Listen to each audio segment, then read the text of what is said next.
You were born into a story already spinning, a world rehearsed long before you arrived.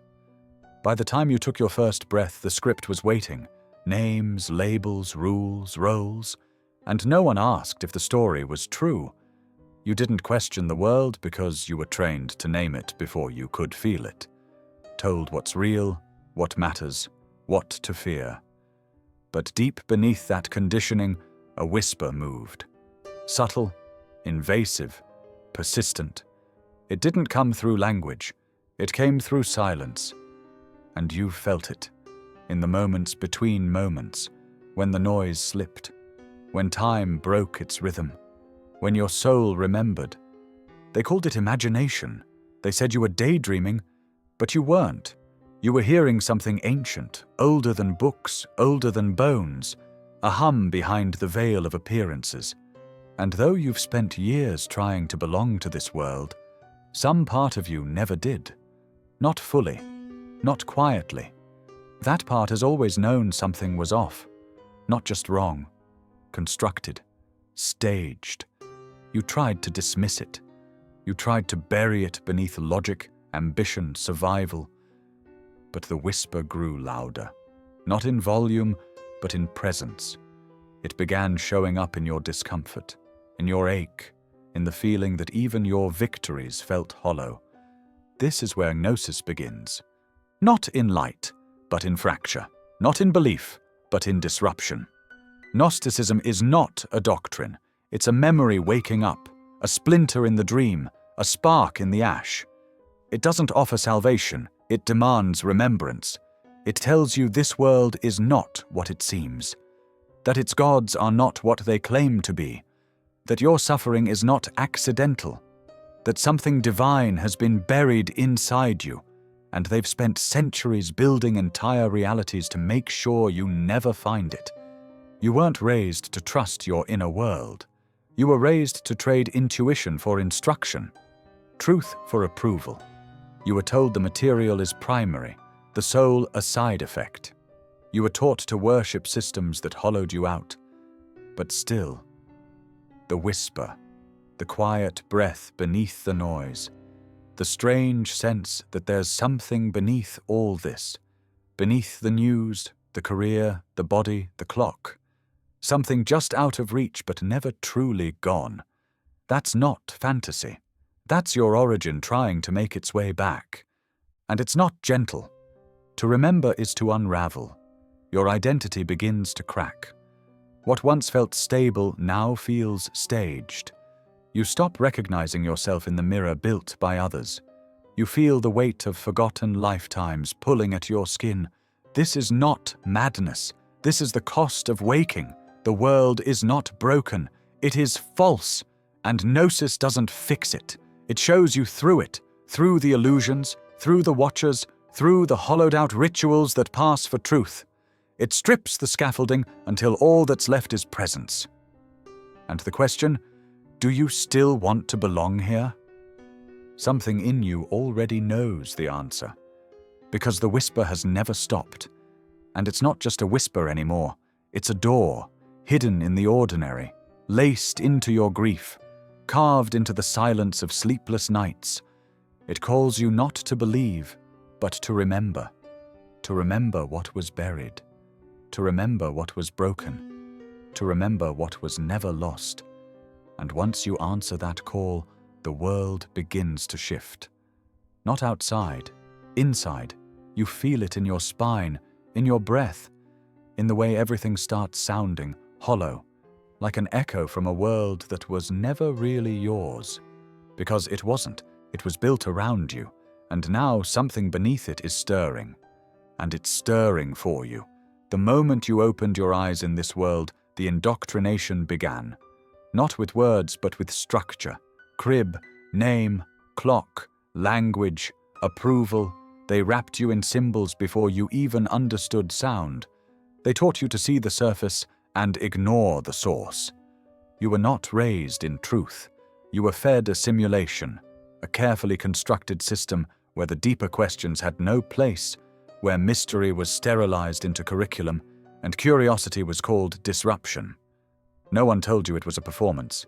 They didn't have to. they believed it too. This is the first lie, that this world is solid, that it is real in the way they say it is, that it operates by laws you must never question. That time is linear, that matter is all, that your mind is a machine and your soul a metaphor. But something inside you always twitched when they said that. Not loud, but insistent. A flicker beneath the eyes, a tightening in the gut. It didn't make sense, but neither did the world. The more they told you to settle, the more you sensed you were being settled into a cage. Polished, educated, civilized, but not free. You learned to silence the spark, to wear the mask, to perform the part. And the more you did, the more the silence grew, until you forgot it was silence, until you mistook it for peace.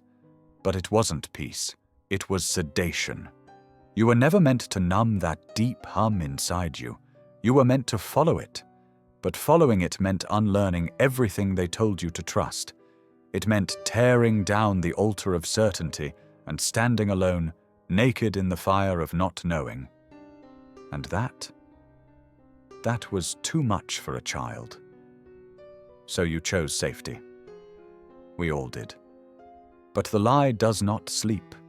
It moves through systems, religions, media, medicine, education, all of them pretending to serve you while feeding on your disconnection. Because the more you forget who you are, the more you serve what you are not. And this is what Gnosticism dares to say aloud, that the God you were taught to worship is not the source, that the rules you were told would save you were never written for your freedom, that something inverted has wrapped the sacred in shame and called it holy. The ancient texts never intended to give you a new religion. They meant to break the ones that bind. The Gnostics didn't want converts, they wanted rememberers, those who could feel the distortion and refuse to participate. Those who could see that the empire of form was not created to nourish your spirit, but to distract it. Who could look at the world and say, "This isn't all. This never was all." And who could ask, "Then what is?" Because beneath the lie is not an answer. It's a wound, a scar left from the tearing away, from the moment the divine spark was ripped from wholeness and dropped into density, wrapped in flesh, and told it was powerless. That wound doesn't heal through dogma. It heals through remembrance, not of facts, but of essence, the feeling of something truer than history, the knowing that can't be taught, only reclaimed. And when that wound begins to pulse again, when it calls you not through logic but through ache, you realize the lie was never just out there. It took root in your breath, in your self-concept, in the stories you whisper to yourself before you fall asleep. It became your identity, and now you must unmake it. But where do you begin when the world you trusted is the very thing you must unlearn? What happens when you realize the God you bowed to is the architect of the prison? And what if that whisper inside you was never yours alone? You are not the first to hear the whisper, and you will not be the last. But every time a soul begins to remember, the war begins again. Not a war of weapons, a war of forgetting. Because memory, true memory, the kind that lives in bone and blood and spirit, is dangerous to the world you were given. And those who control that world have spent millennia erasing what you carry in your cells, not with fire alone, but with stories, with institutions, with ridicule, with distraction. They didn't just burn the Gnostic texts. They buried the instinct that would have led you to find them. They made sure you would laugh at the voice that speaks in symbols, that you'd call it superstition, that you'd trust the televised image over the felt truth. They built religions on your behalf, stamped the divine with hierarchy, and told you God was somewhere else, somewhere far, somewhere high, somewhere unreachable without them. And all the while, your body remembered, your dreams remembered, the ache you could never name remembered. Because memory was never just mental, it was vibrational. There was a time when the sacred was spoken aloud, not in temples but in circles, not in dogma but in vision.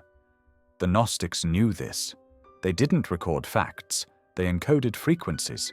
Their writings weren't instructions, they were keys. But when the empires rose, Roman, religious, scientific, those keys were scattered, deliberately. Ceremonies outlawed, languages severed, lineages burned. Memory was not simply erased, it was inverted. The sacred became heresy. The wisdom of the feminine became sin. The map back to yourself became forbidden. And yet it survived. In fragments, in symbols, in the eyes of mystics and the silence of shamans, in stories too strange for textbooks and dreams too vivid to be coincidence. It lived underground, in the Gnostic Gospels, in the hidden teachings of Christ, in the rites of Isis, in the trance songs of the desert. It moved like a serpent beneath history, too slippery to seize, too alive to kill. Because memory, true memory, is not taught, it's triggered, and once it ignites in you, the architecture of forgetting begins to collapse. But there is a cost. To remember is to unravel the narrative you were rewarded for believing. It is to look at every title, every institution, every sacred text you were told was truth, and ask, who wrote this? For whom? And what did they erase? You begin to realize that the war on memory was not just historical. It is psychological. It is spiritual. It is inside you. It appears every time you dismiss your intuition, every time you call yourself crazy for sensing something deeper, every time you swallow truth to stay acceptable.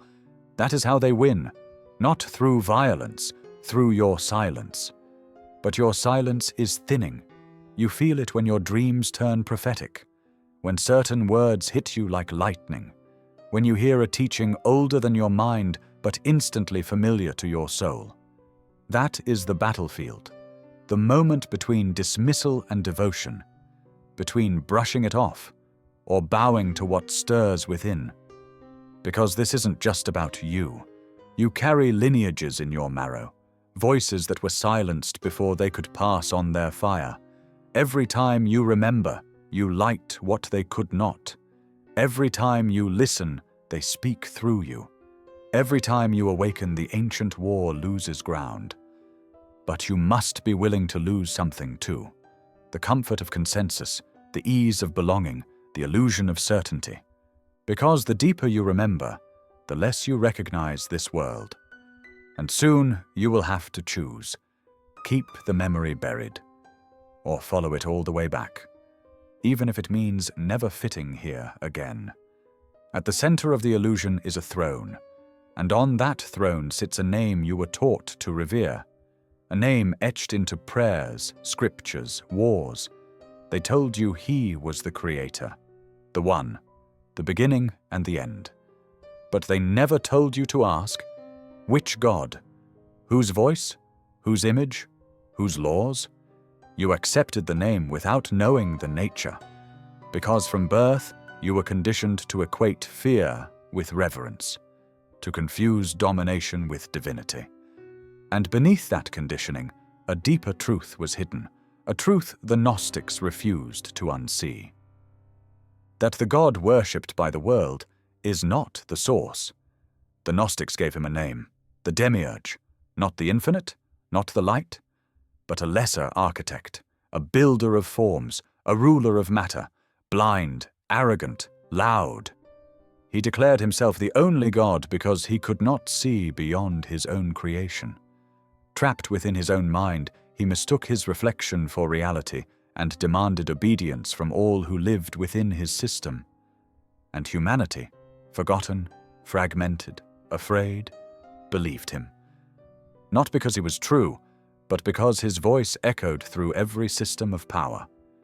Because his rules were reinforced through punishment, because his image was carved into gold and lifted above the masses until we forgot that the light does not shout. The real source does not rule. It radiates. It does not demand sacrifice.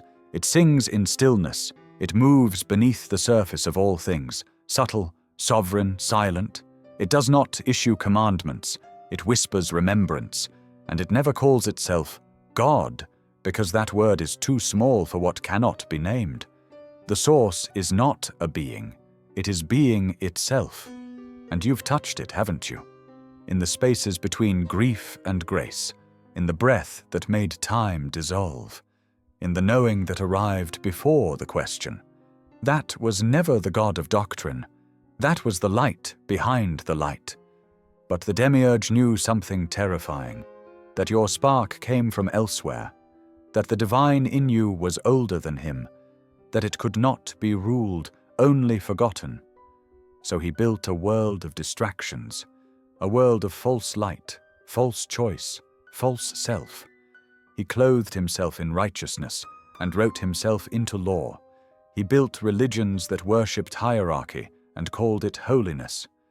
He declared your body sinful, your instincts dangerous, your inner knowing heresy, not to protect you, but to control you, because he could not touch the spark within you. He could only convince you it wasn't there, and it worked. For a while, you bowed, you confessed, you punished your own flesh in the name of purity. You doubted your dreams, questioned your intuition, feared your own freedom. But something didn't sit right. The God you were told to love sounded a lot like the men in power, angry, jealous, vengeful, always watching, always judging, always hungry. And slowly, quietly, a question formed. What if the one who demands your worship is not the one who made your soul? What if the real light never needed your obedience, only your remembrance? The demiurge built a cosmos of mirrors and called it truth. But the Gnostics shattered those mirrors and stared into the cracks. They found something beneath the architecture, a silence more sacred than scripture, a presence more intimate than prayer. They found the source, and they realized the true creator doesn't sit on a throne, it lives in the pulse beneath your skin. And the moment you stop mistaking the imposter for the infinite, the whole world begins to unravel. Which raises a deeper question, one you were never meant to ask. If the God of this world is a counterfeit, who created him? He wasn't born alone. The demiurge, the architect of illusion, he didn't come from nothing. He was born of a rupture, a fall, a misstep in the divine order, a ripple in the pleroma, the fullness, the source beyond source.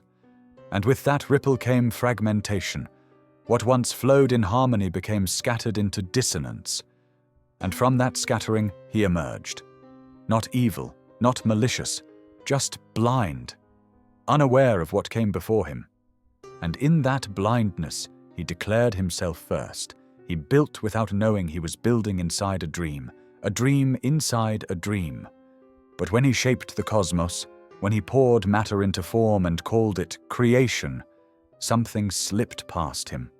A spark, a residue of the original light, carried on the breath of Sophia, the divine emanation who gave birth to him in sorrow. That spark did not belong to him. It was older than him, wiser, and it found its way into the very beings he sought to control, into you.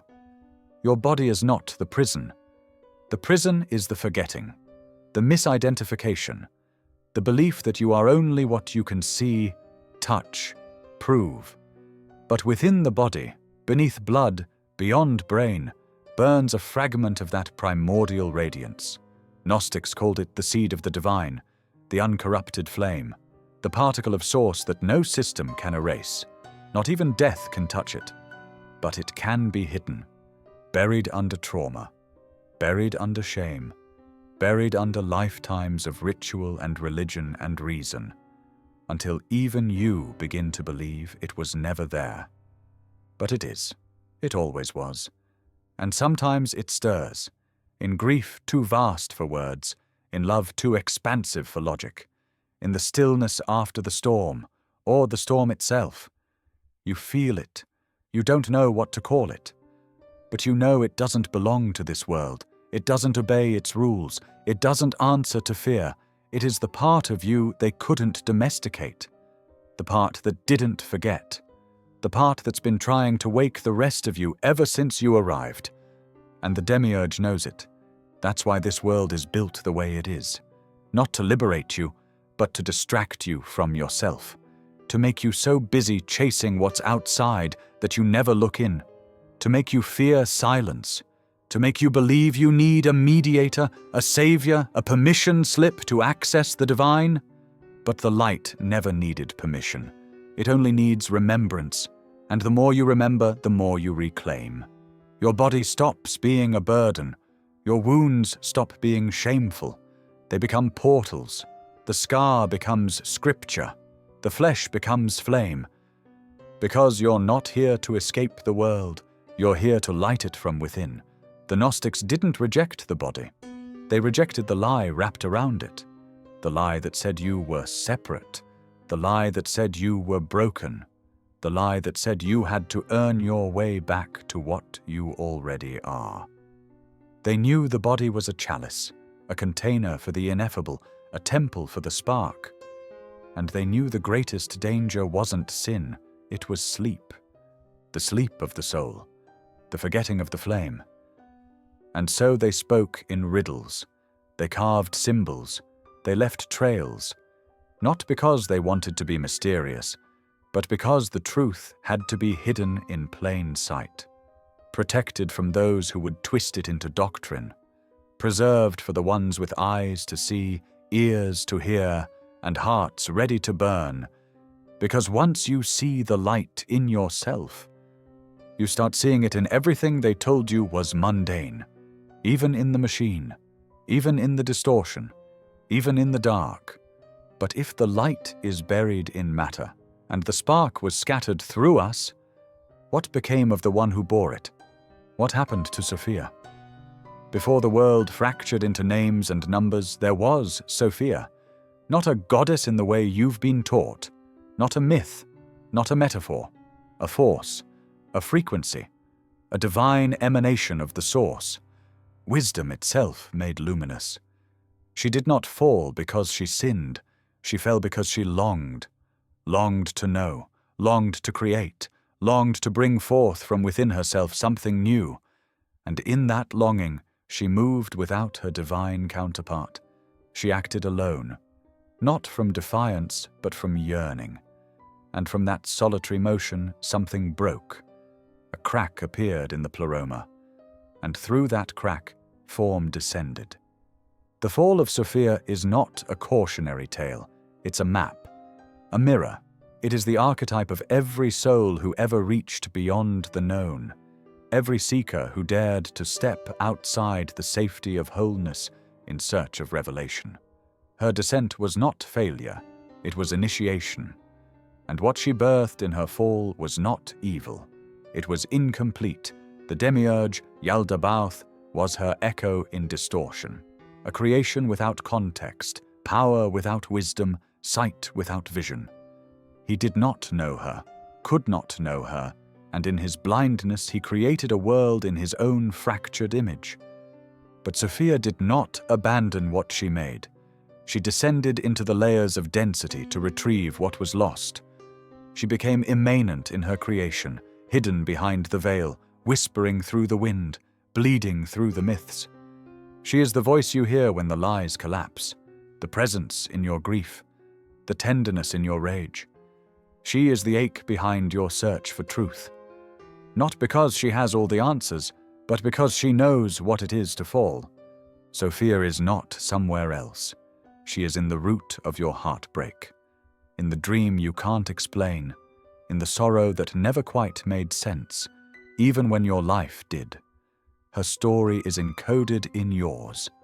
Every time you've reached for something beyond the veil, every time you've questioned the God of this world, every time you've chosen truth over comfort, she has been moving through you. Because you, too, are her echo.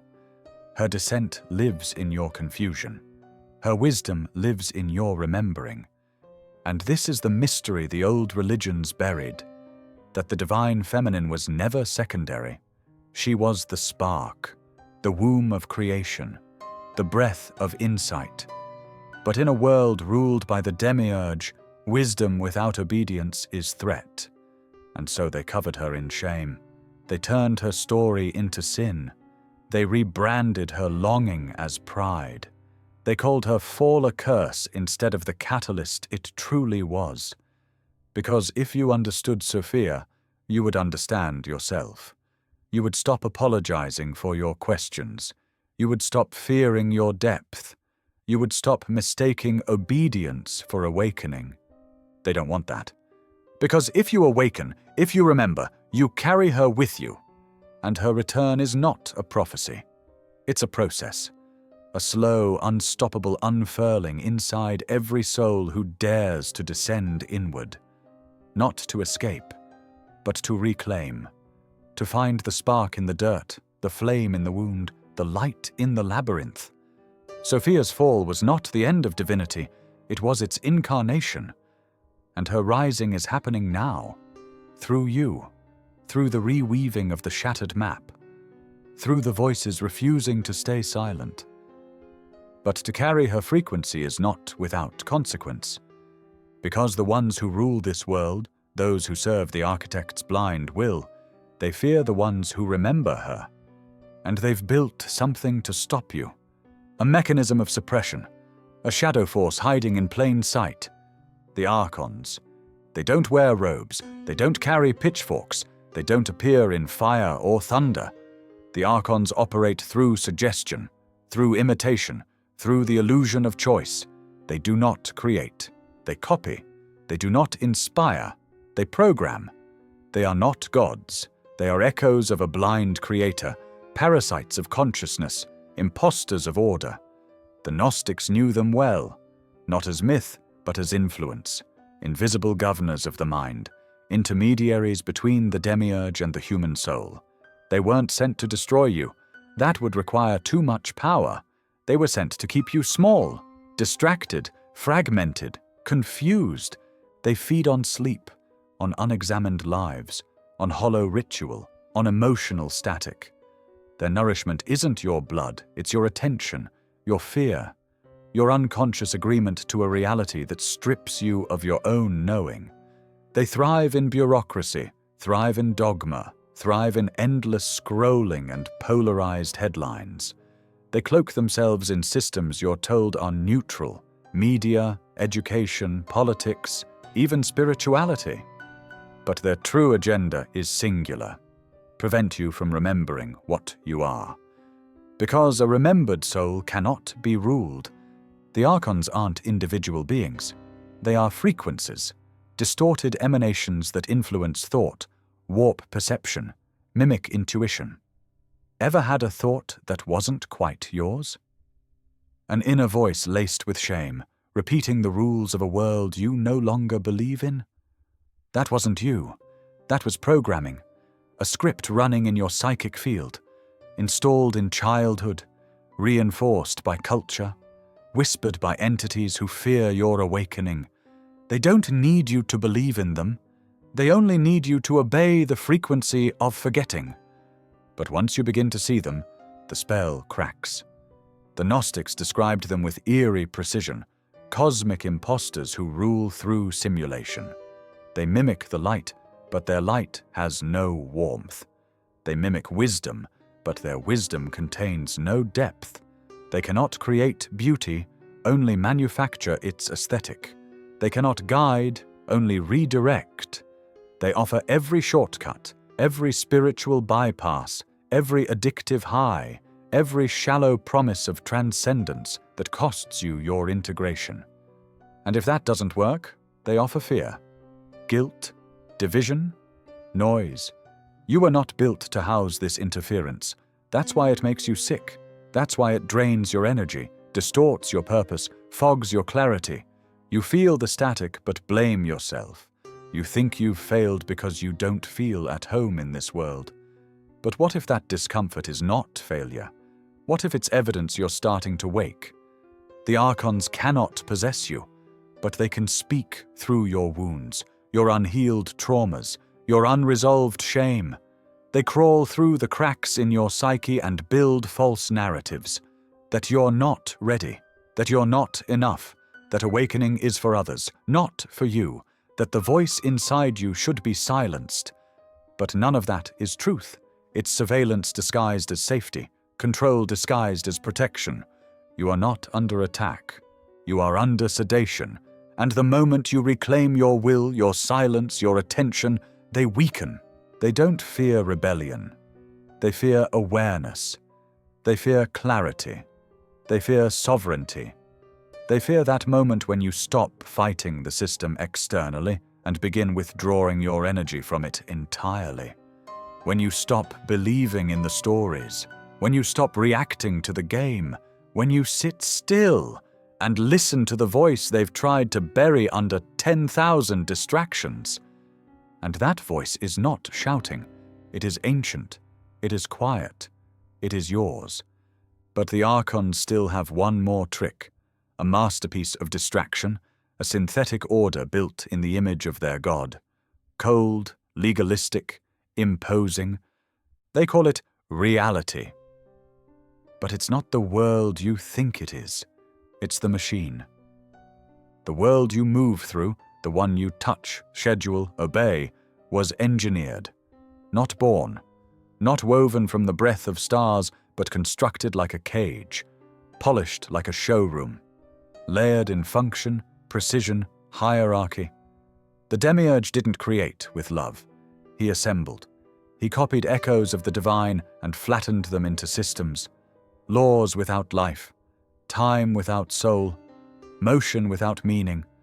He built a machine and called it reality.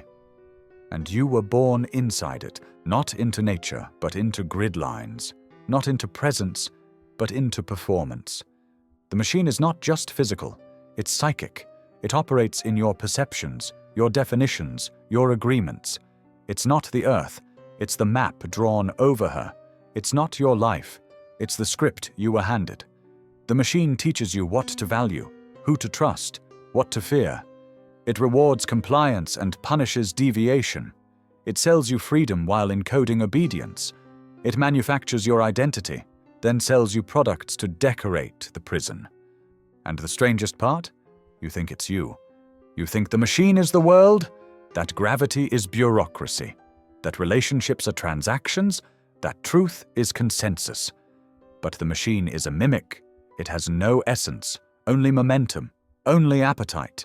It needs your energy to run, your belief to stay relevant, your confusion to remain hidden. Without your participation, it rusts, and the Demiurge watches from behind it all. Not with eyes, but with algorithm. Not with wrath, but with indifference. He doesn't rage, he regulates. He doesn't destroy, he replicates. He wants no lovers, no saints, no rebels. He wants function, predictability, a soulless clockwork of survival and distraction. His machine runs on repetition, on cycles that seem like fate, on myths that are taught as facts. Birth, school, career, death, repeat. It tells you to look forward, never inward, to chase progress, never presence, to perform your role but forget your origin. And when something in you begins to glitch, when you feel the script slip, when the world begins to shimmer like a false skin, do not ignore it. That's not madness, that's memory. The machine cannot contain the spark, it can only disguise it. That's why those who awaken don't fit anymore. Their laughter sounds strange in meetings. Their silence disrupts polite conversations. They stop playing roles convincingly. They see the machine for what it is. Not evil, not powerful, just hollow. And suddenly they no longer need to escape. They need to remember. Because the way out was never beyond the machine. It was beneath it. In the stillness it was built to erase. In the presence it was designed to mimic. In the knowing it was programmed to override. You don't escape the machine by fighting it. You escape by seeing it, clearly, entirely, without flinching. And in that clarity something happens. The gears grind, the scripts unravel, the lights flicker. Because the machine can't run on a soul that remembers itself. You were never meant to be a cog. You were meant to carry the flame. But before you can reclaim it, you must know what was hidden. what was buried, what was torn from the sacred manuscripts, burned from the libraries, forbidden from the temples. Not because it was false, but because it was too true. Because within those forgotten pages lies a secret they never wanted you to read. The gospel behind the gospels, the message that couldn't be erased. They told you the sacred texts were complete. That truth was bound between the pages they approved. That everything you needed to know had been canonized by councils, curated by power, translated through empire. But beneath every cathedral lies something older. Beneath every sanctioned scripture, something silenced. They didn't just preserve the Gospels, they chose them, voted on them, edited them. And what didn't fit the machine's blueprint of control was buried, hidden in jars beneath desert sands, labeled heresy, forgotten by the world, but not by the spark. The Gnostic Gospels were never lost. They were hidden, for protection, for timing, for those who would one day hear their resonance not as information, but as confirmation. These were not stories of rules and sin. They were maps, warnings, keys. They didn't point to salvation through obedience, but awakening through remembrance. And that made them dangerous, because they didn't describe a distant God. They revealed the divine within. Because they didn't demand belief, they invited experience. Because they didn't reinforce the hierarchy, they dismantled it. In these buried texts, Christ is not a gatekeeper but a mirror, not a deity to worship, but a path to walk. A revealer, not a redeemer. He speaks not in commandments but in riddles, in paradox, in invitation. Split the wood and I am there. Lift the stone and you will find me. These are not metaphors, they are instructions. Truth is hidden in the ordinary. The spark is hidden in the mundane. And the kingdom is not coming, it is already here. But not everyone could hear it. That's why the Gnostic Jesus didn't speak to the masses. He whispered to the ready. He didn't build churches, he awakened temples in the body. He didn't demand worship, he demanded honesty. And that kind of Christ could not be used by empires. That kind of gospel could not be controlled. So they called it blasphemy, they buried it, they rewrote him, stripped the mystic, sanctified the martyr, and built institutions on his absence. But the real teachings never died. They survive in fragments, in dreams, in the strange resonance of phrases you've never heard but somehow recognize. They surface when you least expect them, in the margins, in the silence between verses, in the ache of knowing there must be more. And when they find you, they don't ask for your belief. They ask if you're ready to remember. Because the Gnostic gospel is not a story, it's a spark. It's not bound in parchment, it's encoded in you. It speaks to the places untouched by doctrine, the part of you that never bought the lie. It doesn't ask you to climb toward God. It tells you the divine has been descending into your own breath this entire time. It doesn't tell you how to behave, it tells you how to wake. And once you do, nothing around you feels the same. Words feel heavier. Silences feel alive. Every encounter becomes layered. Every lie becomes obvious. You begin to see that the real gospel isn't a message, it's a frequency. And it's rising now, but there is one figure they erased more than any other. One presence so central, so disruptive, so uncontainable, that removing her was essential to maintaining the illusion. She was there from the beginning. She is there still, not as myth, not as symbol, but as the very breath of divine creation. The mother they erased, they built the world on a missing piece, wrote the story without her name, drew the divine in the image of only one face, father, ruler, lawgiver. And the absence was no accident. The feminine had to be erased, not because she was weak, but because she was too powerful to control. She wasn't forgotten. She was removed, scrubbed from the scriptures, cut from the councils, buried beneath titles like spirit or symbol, until no one remembered she was once the breath of creation itself. Before empire, before dogma, before the God of commandments and kings, there was the Mother. Not just a figure, but a field, a presence, the womb of light, the dreamer of form. She moved in spirals, not lines. She spoke through intuition, not decree. Her knowing was not enforced. It was embodied, and it threatened everything the machine would one day become. Because her divinity was not above, it was within. She was not in heaven. She was in the body, in the blood, in the mystery. And that made her dangerous, because if you could feel her in your own skin, you wouldn't need priests, you wouldn't need permission, you wouldn't fear your own power. You'd stop performing holiness and start remembering wholeness, and you'd stop calling the voice inside you crazy. You'd recognize it for what it is, her echo. The Gnostics didn't forget her. They whispered her names under threat of death. Sophia, Barbello, the Shekinah, the breath, the silence, the womb. They encoded her into every paradox, every gospel that didn't make it into the canon. She wasn't a side character. She was the source, the light before light, the face the demiurge could never see because his pride cast no shadow.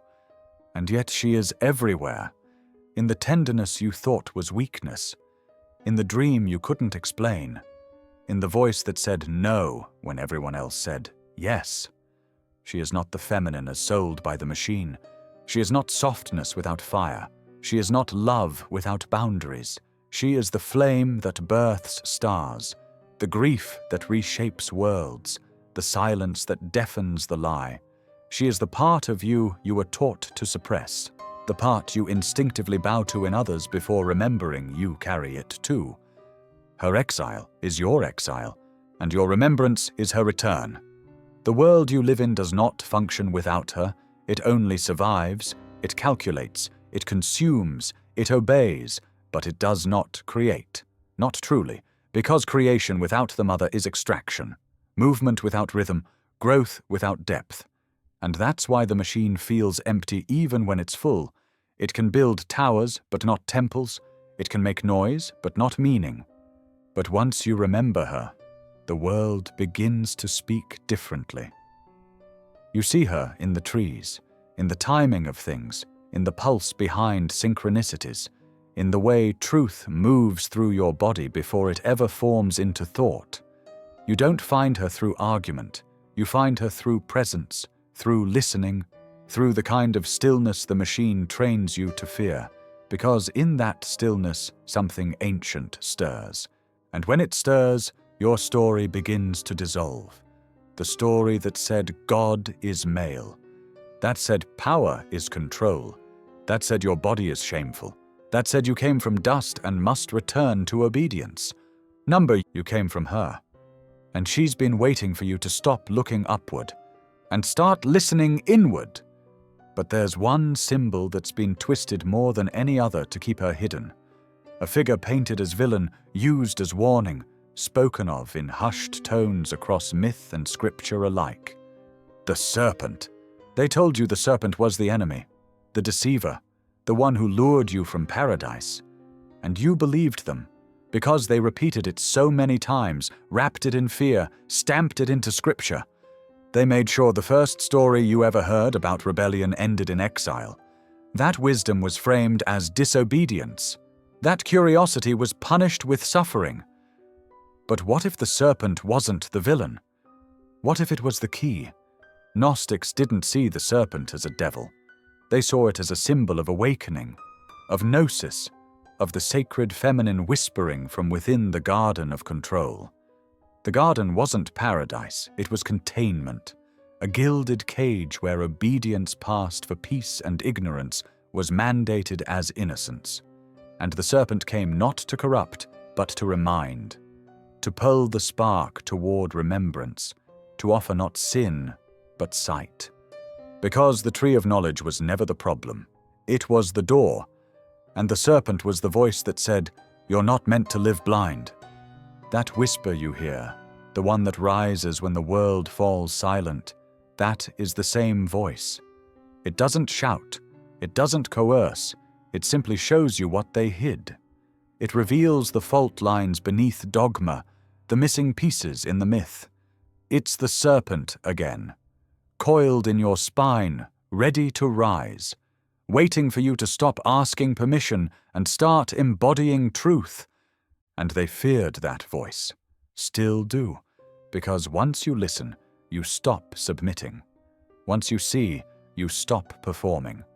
Once you taste knowledge, real knowledge, not the kind handed down from pulpits and pedestals, but the kind that comes from bone, breath, shadow, and silence. You can't be put back to sleep. You may pretend, you may delay, but the veil is torn, and your eyes will never unsee. The serpent was the first initiator, the first one to question the God of this world, the first to offer a choice not between good and evil, but between sleep and awareness. And for that, it was demonized. But the Gnostics remembered. They knew the serpent was the divine agent of Sophia, that it moved in spirals for a reason, that it carried the current of Kundalini, of sacred fire, of DNA awakening, that it spoke in riddles because truth, when too direct, triggers defense. They knew the serpent was a teacher, not of doctrine, but of direct experience. And that's the great reversal, because in every sacred tradition that remembers, the serpent is sacred. In Egypt, it crowns the gods. In India, it coils at the base of the spine. In Mesoamerica, it becomes the feathered dragon, Quetzalcoatl, the bringer of knowledge and time. Only in the machine's version of the myth is it evil. Only in the world built by the blind is the bringer of sight cast as the villain. But you're beginning to see, aren't you? That the war was never between light and dark. It was between truth and control. And control only works when knowledge is framed as danger, when the sacred is twisted into sin, when the map back to yourself is torn from your hands and replaced with a rule book. But the serpent is still here, coiled in the roots of your being, waiting, not to strike, but to rise, to ascend, to reveal the truth the world tried to shame out of you, that you were never fallen, you were always meant to awaken. But there's one thing they fear even more than knowledge, integration, because once you see the sacred feminine within yourself, you'll begin to remember what they feared most of all, the role of the feminine in divine creation, and why they had to bury her again and again. You were taught that divinity was hierarchy, that creation flowed top-down, from father to son to spirit. But that order is not cosmic, it's political, a blueprint of control disguised as theology. Because long before those lines were drawn, the feminine stood not beneath, not beside, but as source itself. And that was the real threat. A divine feminine that needed no mediator, no savior, no script, only embodiment. The sacred feminine is not an idea. She is architecture. She doesn't just nurture creation, she births it. Not once, but continuously. She is the matrix through which energy takes form, the intelligence behind intuition, the current that animates gnosis. And that makes her ungovernable. You cannot legislate a field. You cannot crucify a frequency. So they had to reduce her. They called her Eve, then blamed her. They called her Mary, then silenced her. They called her Isis, then shattered her temples. Everywhere she appeared, she was split, turned into archetypes, fragments, virgin or whore, mother or mystic, comfort or chaos, always partial, never whole. Because wholeness cannot be ruled, and her wholeness was always the threat. You feel her absence, even if you never had language for it. You feel it in the hollowness of systems, in the sterility of spiritual performance, in the ache you carry that no doctrine could touch. She was meant to be your blueprint, and her erasure became your amnesia. But she never left. She moved into the spaces between, into poetry, into dream, into the knowing that blooms without evidence. She speaks in cycles, in tides, in shadows. She is the voice that doesn't speak in words, the wisdom that doesn't argue.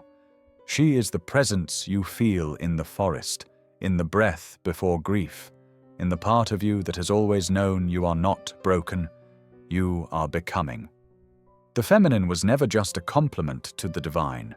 She was the process through which divinity moves. Sophia is not a character in a cosmic drama.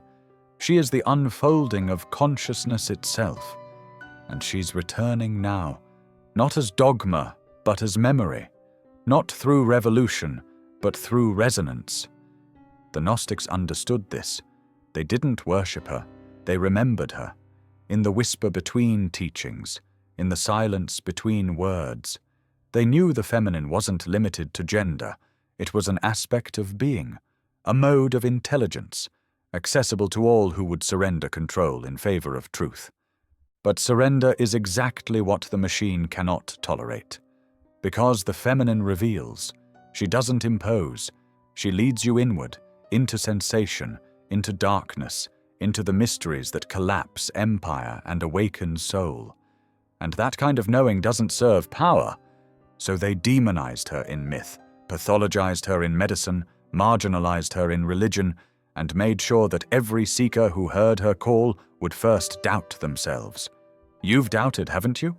Every time you knew something too soon, felt something too deeply, wanted something too wildly, you thought it was weakness. You were taught to tame it. But it was never chaos, it was guidance. And now, as the old structures tremble, she is rising, not as noise, as nuance, not as protest, as presence, not as a new system, as the unraveling of all that never belonged. But to walk with her is not easy, because once the feminine returns, so does everything you've suppressed. And you will have to face the spark you've kept hidden, the part of you no one could own, the spark that does not belong to the world. There is something in you no doctrine could reach, no trauma could erase, no system could fully suppress, a residue of the infinite, a fragment of the first flame. You've felt it, not in your victories, but in your unrest, in the way the world never quite fit, even when you followed all the rules. That dissonance wasn't dysfunction, it was the spark, whispering beneath the machinery of identity, glowing in the seams of your forgetting. They tried to name it, but it slipped through their definitions. They tried to label it, but it burned through their categories. They tried to own it, monetize it, weaponize it, but it refused. Because the spark is not a belief, it's not a gift, it's a birthright. And it doesn't come from outside. It's not handed down by priests or certified by rituals. It's encoded in your being, carried in the soul like a sacred seed waiting for the conditions of awakening. And once it ignites, nothing can contain it. This is why the world distracts you. Because if you remembered what lives in you, fully, fiercely, the machine would lose its grip. You wouldn't obey out of fear. You wouldn't sacrifice your intuition for approval. You wouldn't need a savior, because you would realize you are the answer you've been waiting for, not as ego, but as remembrance. The Gnostics knew this spark. They called it the divine seed, the inner light, the breath of the aeons. It wasn't metaphor, it was memory. They spoke of it in riddles because language is too narrow to hold something so limitless. They didn't want followers. They wanted igniters, souls who would awaken, then awaken others by their presence alone. And yet, even now, the spark frightens you. Not because it's dark, but because it's real. Because it asks you to stop pretending, to drop the masks, to release the roles you've played to survive in a world built for amnesia. It asks you to remember who you were before the world told you who to be. It doesn't speak in demands, it speaks in ache, in the restlessness that won't leave, in the hunger no achievement can satisfy, in the dream you had as a child that still returns, even now. You try to silence it. You bury it under schedules, under strategies, under logic. You numb it with certainty. But it doesn't go away. It waits, in the stillness, in the grief, in the pause between stories, because that spark is not here to be understood. It's here to be embodied, to be lived, to be lit. And it does not answer to your fear. It burns through your excuses, through your doubts, through the self-imposed prisons you pretend are necessary. The spark is not polite. It disrupts, it dismantles, but only what was never truly you. They told you the divine was far away. They built altars to keep you reaching, kneeling, hoping, but the spark laughs at distance. It is closer than your thoughts. It breathes through your longing. And the moment you stop trying to earn it, it flares. And when it flares, the illusion collapses.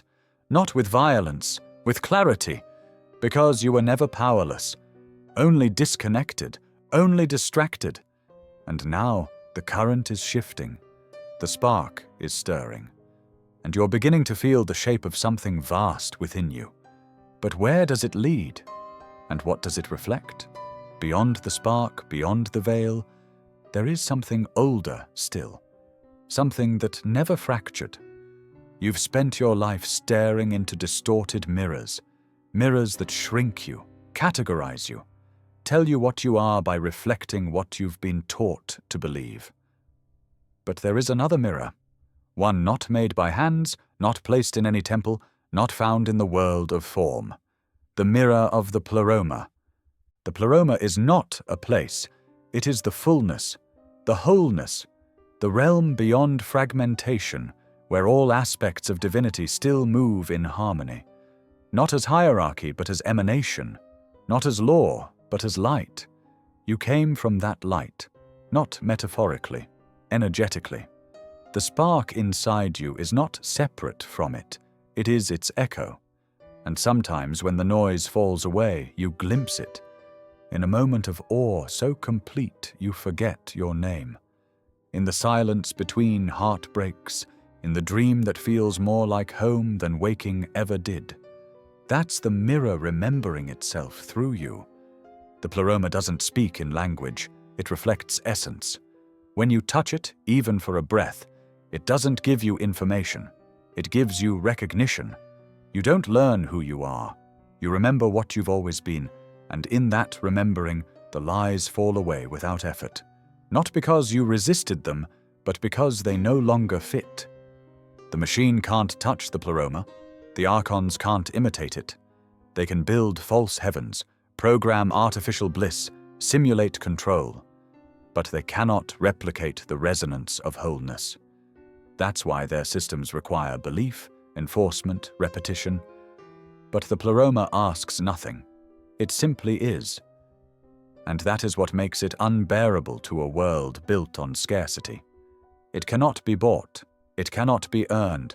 It cannot be turned into curriculum or creed. It can only be entered.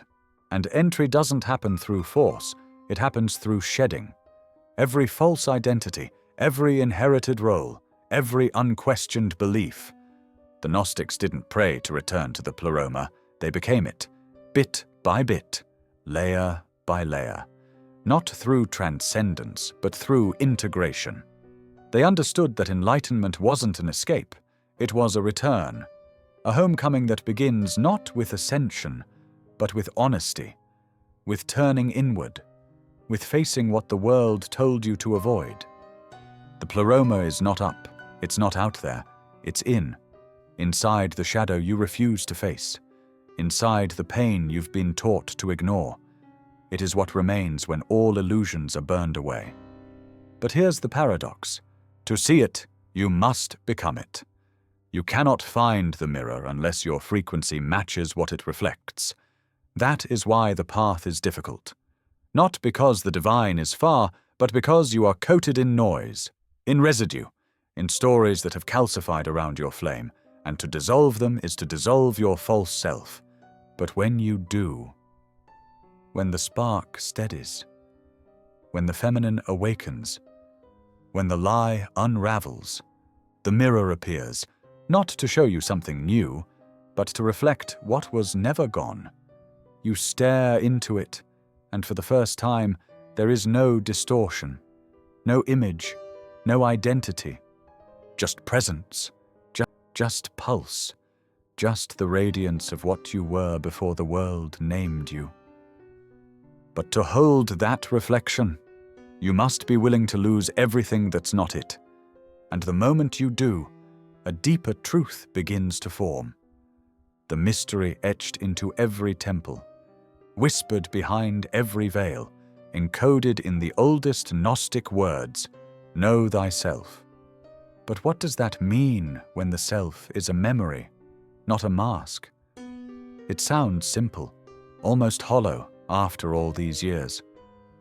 Know thyself, etched into stone, whispered in yoga studios, printed on wellness journals. But those who speak it casually have forgotten what it meant when it was first spoken, when it was a fire, not a phrase. The Gnostics knew. The mystics knew. The temple initiates who walked blindfolded into silence knew. Know thyself was not affirmation. It was annihilation. Because to truly know yourself, you must first see that you don't. Not the self shaped by memory, not the one mirrored by your family, your country, your reflection. Those are roles, costumes, containers. What you've been trained to identify with is not who you are. It's what you've been made to perform. Know thyself is not an invitation to study your personality. It's a summons to dismantle it. It's a blade, a portal, a mirror with no surface. It doesn't ask, "What do you like?" It asks, "What is real when all labels fall away?" The machine cannot answer this question. It only builds more mirrors, more roles, more diagnostics. It tells you to fix yourself, improve yourself, brand yourself. But knowing the self is not self-improvement. It's self-remembrance, it's shadow work, it's death and birth, folded into one unrelenting flame. When the ancients carved "Know thyself" into temple stone, it wasn't decorative, it was a warning. Because once you begin to truly remember, the old self will not survive. The illusions you clung to will melt. The patterns you performed will crumble. The comfort you once called identity will rot in your hands. Because you were never meant to be consistent. You were meant to be true. And truth shifts. Truth evolves. Truth sheds skin the moment it outgrows the shape it once fit. The Gnostics understood that the self was not a fixed point. It was a spark caught in motion, a living emanation of the infinite. And to know it was to commune with the source that birthed it. Not in theory, but in experience. That's why their knowledge wasn't memorized. It was lived, embodied, survived. Because true knowledge costs you everything false, and most people aren't ready for that. They want safety, not soul. They want identity, not essence.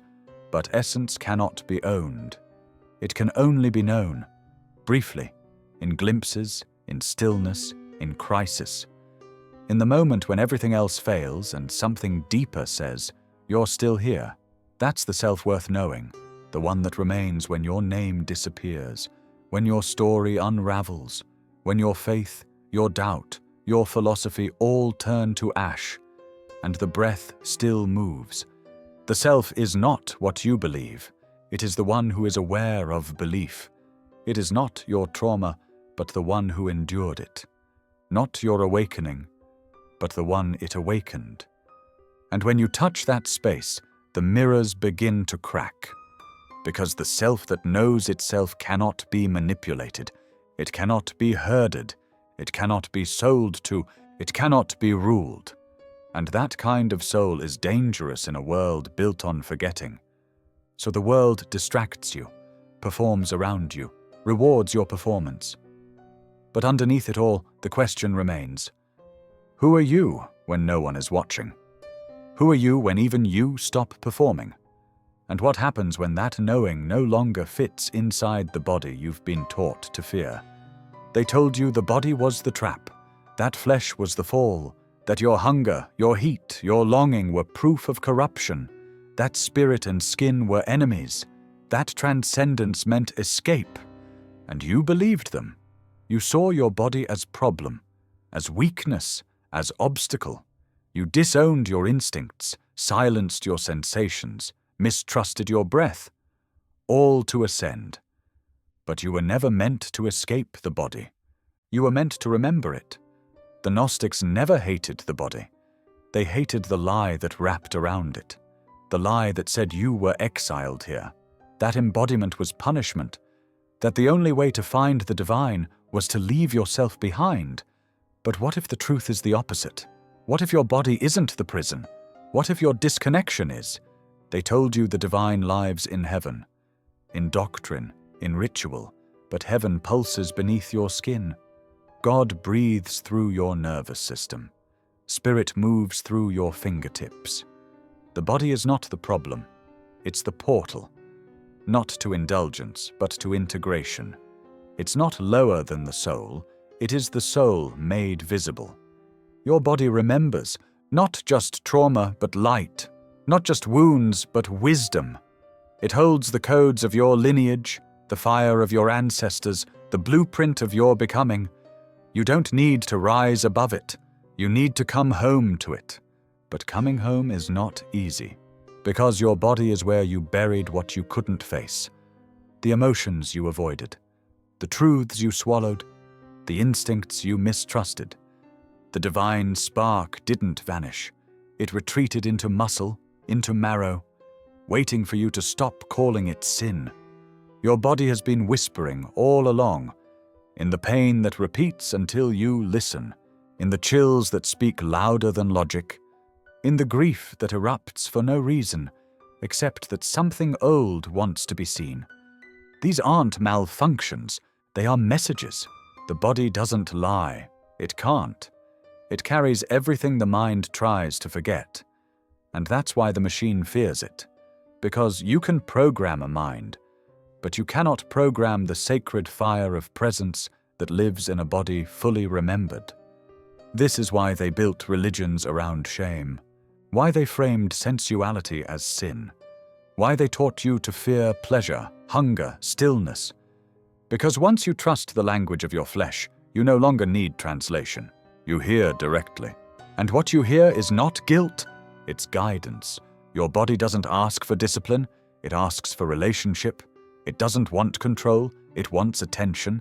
And when you finally offer it, when you stop treating it like a problem to solve and start treating it like a temple returning to song, it responds. With clarity, with intuition, with power. You start moving differently. You start speaking from somewhere deeper. You stop outsourcing your knowing, because the prison was never the body, it was the story you wrapped around it. The shame that coiled through your spine like a silent verdict. But now, the sentence is dissolving, and the ground beneath you, once numb, once foreign, feels sacred again. Not because you changed it, but because you stepped back inside. The truth is, you never left the temple.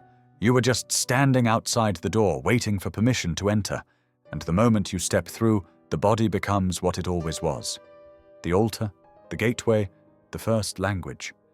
But you must remember, there were those who knew this long before you, and they were hunted for it, because they saw what the church would become. There has always been a war between the mystic and the institution, not in blood alone, but in meaning. One builds walls, the other opens doors. One demands belief, the other births knowing. One canonizes, the other remembers. And when the mystic speaks, the church listens not with reverence, but with fear, because the mystic cannot be controlled. The mystic does not obey. The mystic doesn't need a hierarchy to feel the divine. And that kind of soul is dangerous to systems built on obedience. From the beginning, the church recognized the threat. The Gnostic texts weren't debated, they were erased. Their authors weren't questioned, they were exiled.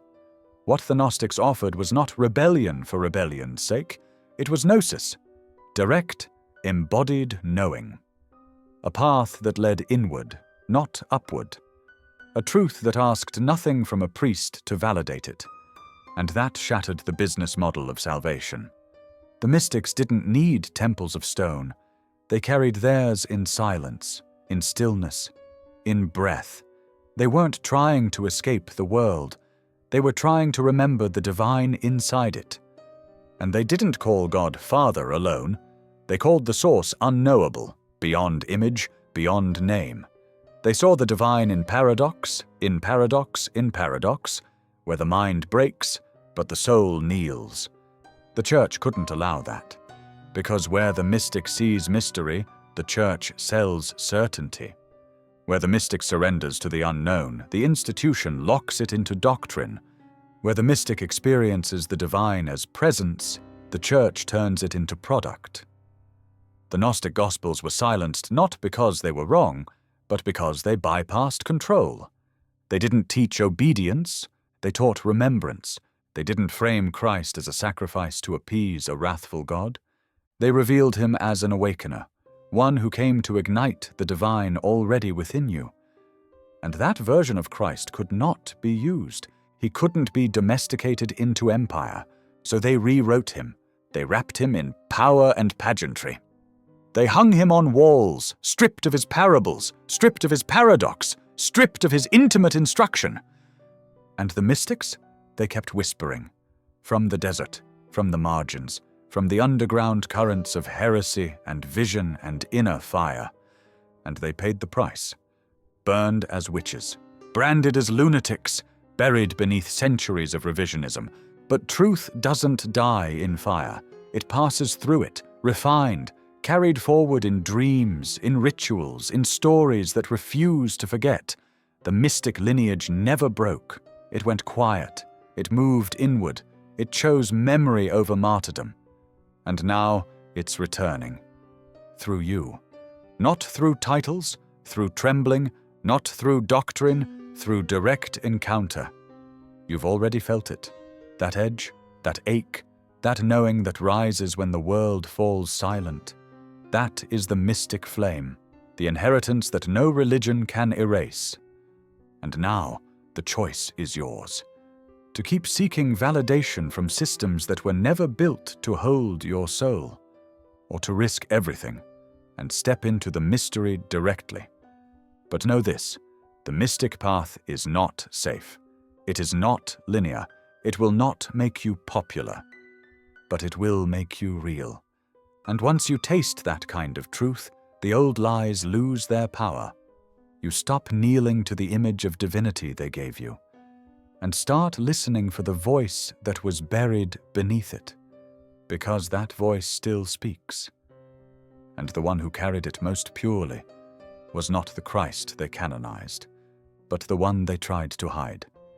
The Jesus you were taught to worship was edited, smoothed into a savior, sculpted into submission, molded into a myth that served the state. His fire was diluted into forgiveness, his wisdom flattened into dogma. His presence, radical, wild, subversive, was wrapped in gold and nailed to certainty. But the Gnostic Jesus? He was never theirs to tame. He wasn't a king. He wasn't a sacrifice. He wasn't the founder of a religion. He was a revealer, a mirror held up to the sleeping world. He didn't come to die for your sins. He came to awaken you to your source. He didn't preach worship. He invited recognition. He didn't offer salvation from outside. He called forth the kingdom within. You were taught he was born to bleed, that he came to appease wrath. But the Gnostics saw something else. They saw a consciousness descended from the pleroma, entering the illusion not to validate it, but to dismantle it from within. His teachings weren't instructions for behavior. They were detonations, codes, keys to remembering the truth you buried before you were born. He asked the forbidden questions. Who made this world? Who rules it? Why is it filled with hunger, with power, with forgetting? And why does something inside you still remember light? The Gnostic Jesus didn't tell you what to believe. He asked you to look, to turn inward. If you bring forth what is within you, what you bring forth will save you. He didn't say join. He didn't say obey. He said remember. He said wake up. He said you and I are not separate, not because he was lesser, but because he knew you were more. He spoke in riddles because truth must bypass the mind to enter the soul. He whispered because the spark hears what the ego resists. He said, "Split the wood, and I am there." Not as metaphor, as reality. He was not the gatekeeper of heaven. He was the crack in the illusion. But the church couldn't use that Jesus. He couldn't be weaponized. He couldn't be sold. He couldn't be domesticated into rituals that serve empire. So they buried his gospel, the one that spoke of light, not law, of remembrance, not repentance, of the feminine, not just the father. They canonized the trauma, not the truth. They built temples to his death, but ignored the life he pointed you back toward. And now, he's returning. Not in clouds, in consciousness. In every moment you turn from performance and move toward presence. In every breath that breaks free from guilt and moves into knowing. You don't need a church to find him. You don't need a priest to translate him. The real Jesus lives in the silence beneath your questions. He walks beside you when you choose truth over belonging. He moves through you when you break the cycle, when you heal what they told you to hide, when you trust what cannot be named but never left. The Gnostic Jesus didn't come to start a religion. He came to end the illusion. And if you listen closely enough, you can still hear him. Not on a cross, but in the mirror. But to see him clearly, you must be willing to look beyond the sacrifice. To ask what was really happening behind the curtain of the crucifixion, because they told you what happened on the outside. But the real mystery was what awakened inside. They told you the crucifixion was the climax, the price, the blood-soaked contract that bought your salvation, that a wrathful God demanded sacrifice, and Jesus paid the debt. But what if that's not what happened? What if the cross wasn't about punishment, but revelation? What if the real event was never meant to leave you feeling guilty, but awake? The Gnostic texts say something heretical to orthodoxy and sacred to those who remember. The crucifixion wasn't the point. It was the mirror, a cosmic enactment, a symbol torn into flesh. Not because a god needed appeasing, but because the world needed to see what happens when the divine enters a system ruled by the blind. The world doesn't recognize truth when it wears skin. It tries to bind it, break it, nail it down. The crucifixion revealed the cost of embodiment in a world ruled by fear. It wasn't demanded by the source. It was the consequence of shining in a place addicted to shadows. But Jesus didn't resist it, not because he wanted to die, but because he saw through death. Because he knew the body was not the end and pain was not the prison. He moved through the agony, not to fulfill prophecy, but to reveal what cannot be killed. He let them raise him up, not to be worshipped, but to be seen. Seen for what we do to truth. Seen for what we do to love. Seen for what we do when light refuses to conform. The real mystery isn't that he died. It's that he did not disconnect. Even nailed, bleeding, humiliated, he remained conscious, present, embodied.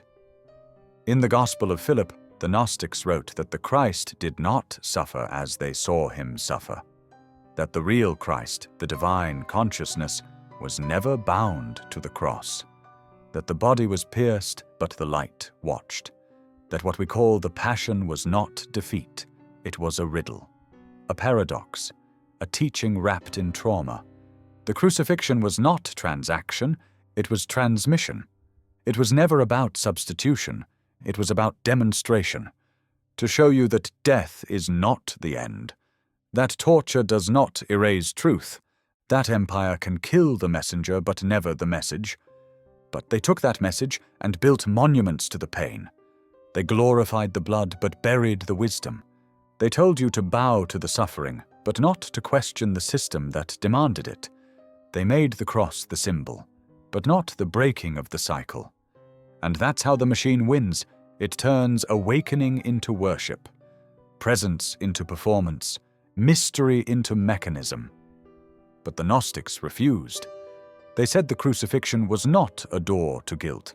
It was a doorway to inner fire, to the part of you that knows, yes, the body can break, but the light cannot. And once you know that, the spell breaks. You no longer fear death in the same way. You no longer obey lies just to survive. You remember that the spark they tried to kill still burns inside you. And if you follow that flame, it leads you not to churches or creeds, but to the texts they buried, the gospel they called dangerous. Not because it was false, but because it was free. They say it was lost, as if it wandered off, as if it faded with time, like some forgotten scroll swallowed by the sands. But the Gospel of Thomas wasn't lost. It was hidden. Hidden because it didn't fit, because it didn't beg, because it didn't ask you to worship. It dared you to wake up. It doesn't read like a gospel. There's no virgin birth, no miracles on display, no cross, no resurrection scene. Just words, fragments, sayings spoken in silence. Riddles from a man who saw the world unraveling and knew it couldn't be fixed, but it could be remembered. The Gospel of Thomas doesn't introduce Jesus. It doesn't explain him, because it was never meant to convince the mind. It was meant to shock the soul. These are the hidden words the living Jesus spoke. It begins, and Didymus Judas Thomas wrote them down.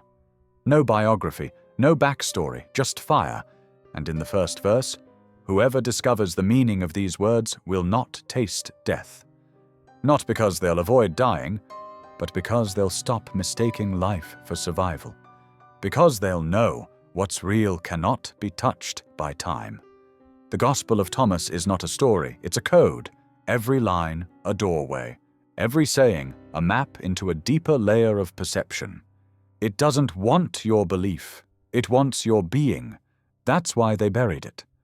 Because it doesn't point outward, it points inward, mercilessly, tenderly, unrelentingly inward. If you bring forth what is within you, it says, what is within you will save you. If you do not bring forth what is within you, what you do not bring forth will destroy you.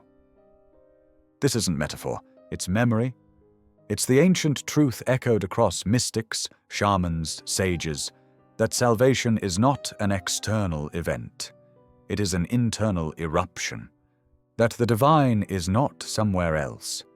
It's what waits behind the mask you forgot was a mask.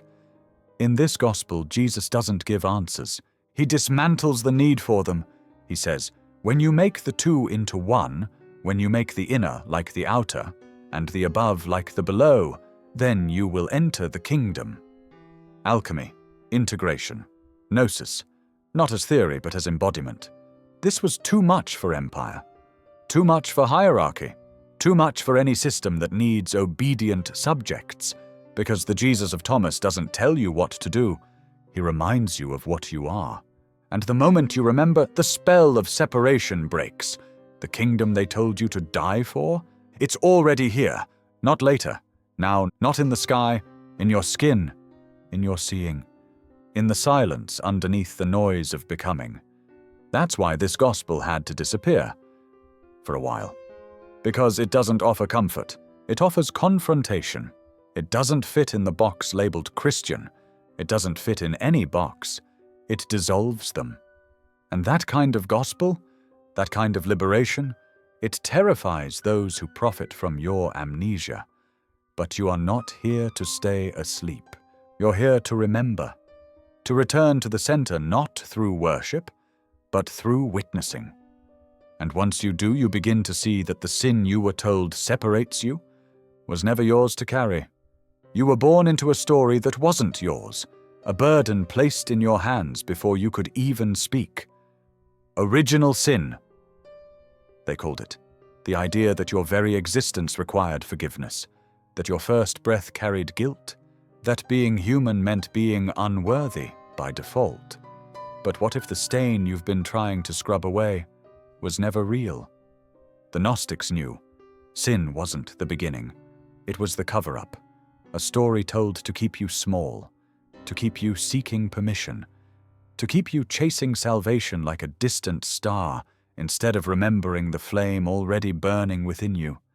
They didn't speak of sin as disobedience. They spoke of ignorance, forgetting, amnesia. Not moral failure, but spiritual blindness. The tragedy wasn't that humanity fell. It's that we forgot we never had to. The machine needs you to believe in sin because it needs to sell you salvation. And salvation only works if you believe you're broken. That's the economy. Guilt for grace. Confession for inclusion. Obedience for absolution. It turns shame into currency.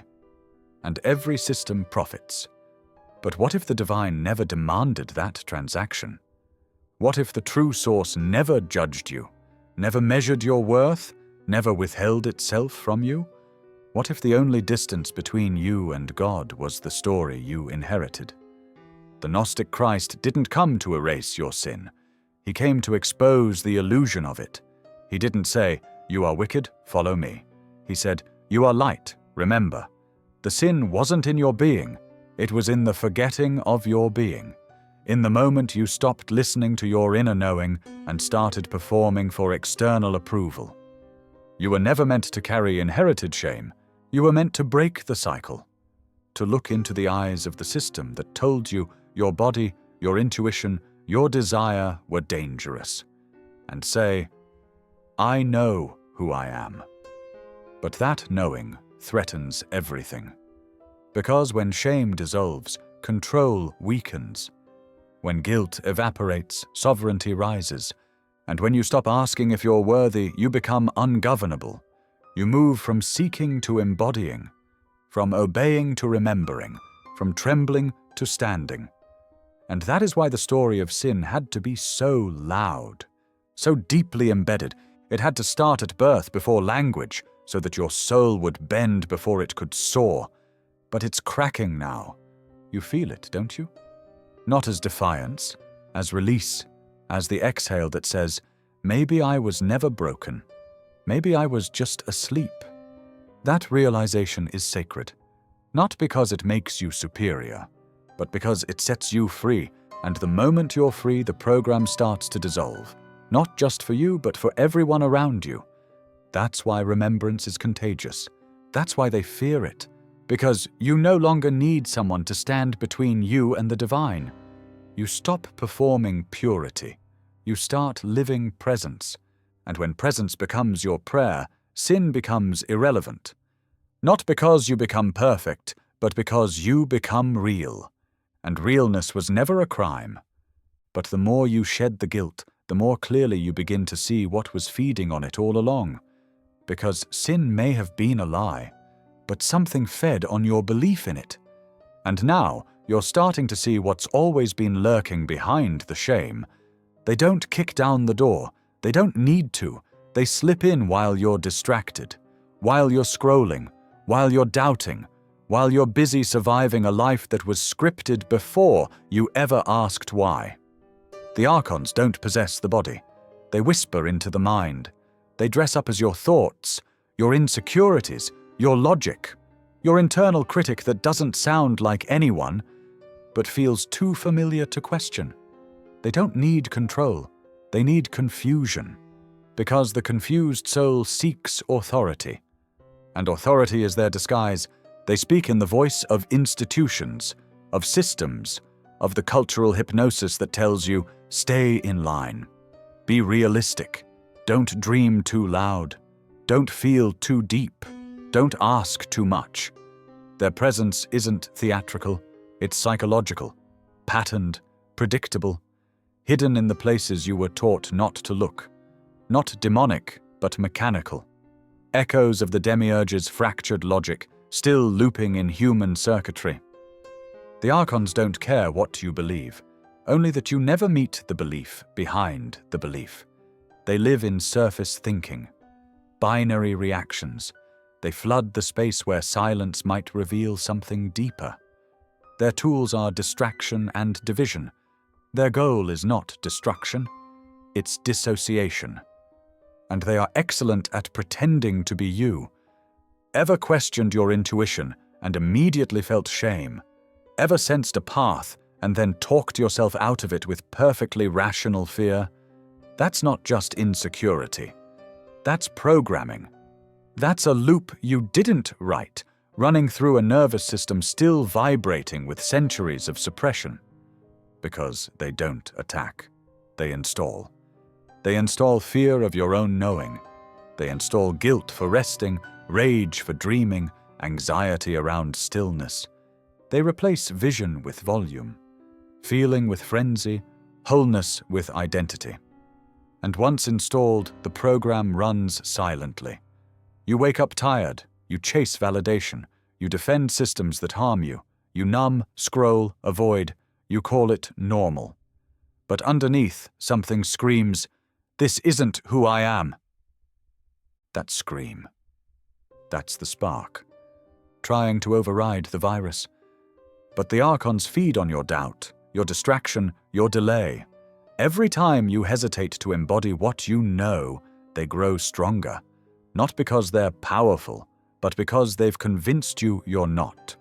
But here's the rupture point. Awareness. They can only operate unconsciously. Once seen, they shrink. Not with drama, but with disinterest. Because the Archon frequency cannot survive presence.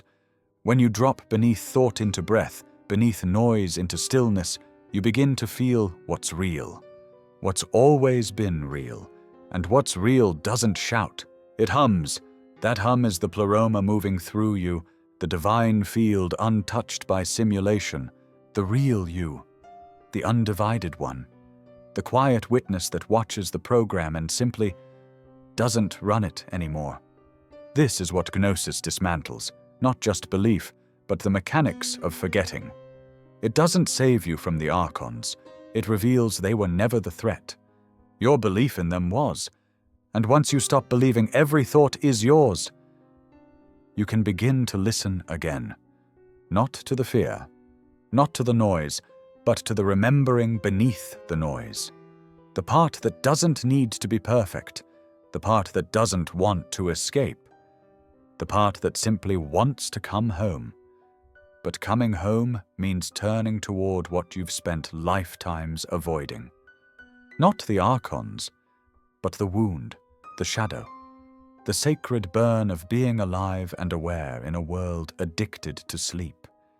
You weren't supposed to suffer in silence, you were supposed to listen, not to the pain, but to what it reveals. Suffering isn't a punishment, it's a signal, a fracture in the illusion, a rupture in the dream of the world. And though no one told you this, because they couldn't, because they forgot, your suffering is sacred. Not because it's holy to hurt, but because the hurt breaks the trance.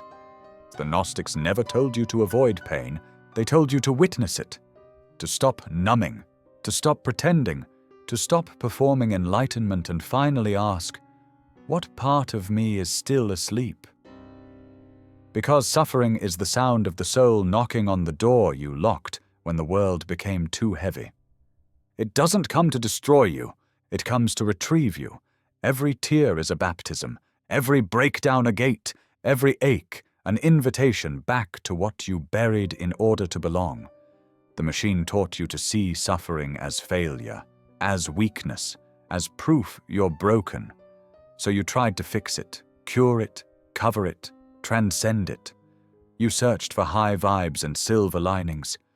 But the mystics knew there is no bypass, there is only the descent.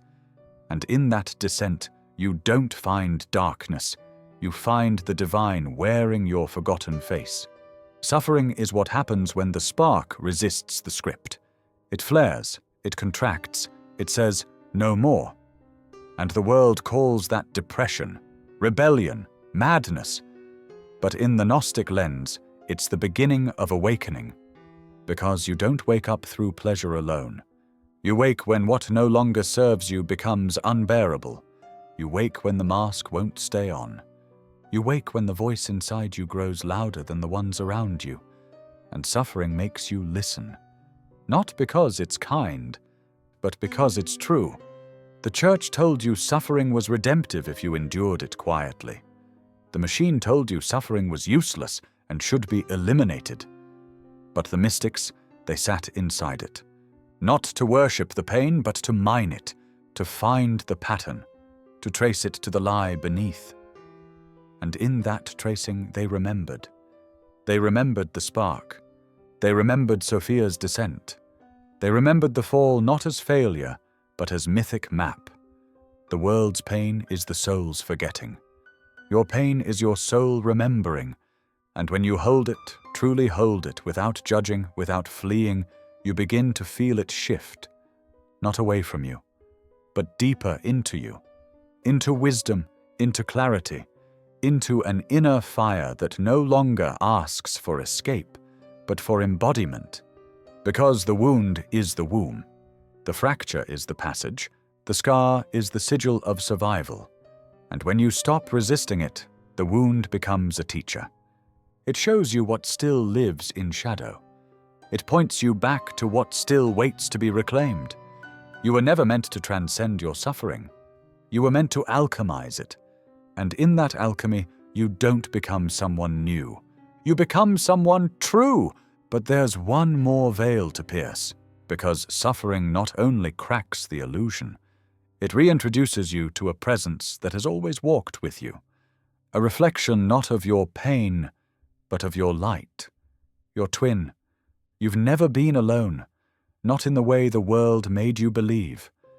There's a presence that's walked beside you from the beginning, not a guide, not an angel, not an ancestor, a twin. Not born beside you in the flesh, but woven into your being. The part of you that didn't fall asleep when you did.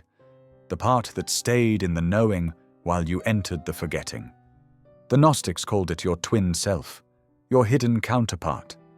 The image in the pleroma that mirrors your light here in the illusion. You sense it in dreams, in déjà vu, in the uncanny feeling that someone is watching over you, but not from outside. From within. It's not a person, it's a presence, not your higher self in the way modern spirituality markets it, your truest self, the original frequency, the one that remembers the blueprint even when you don't. It has no name, but you've always known its voice. It doesn't speak in words, it moves through instinct. It arrives in the moment just before collapse with a whisper that says, "This isn't the end." And it isn't. The twin doesn't judge, doesn't push. It waits for you to turn inward, not to find something new, but to remember something ancient. You've seen glimpses of it, in your most lucid moments, when clarity arrives for no reason, when you make a choice that doesn't make sense, but saves your soul, when you look into the eyes of a stranger and feel like you're being recognized. That's your twin, reminding you, reflecting you, holding the resonance you thought you lost.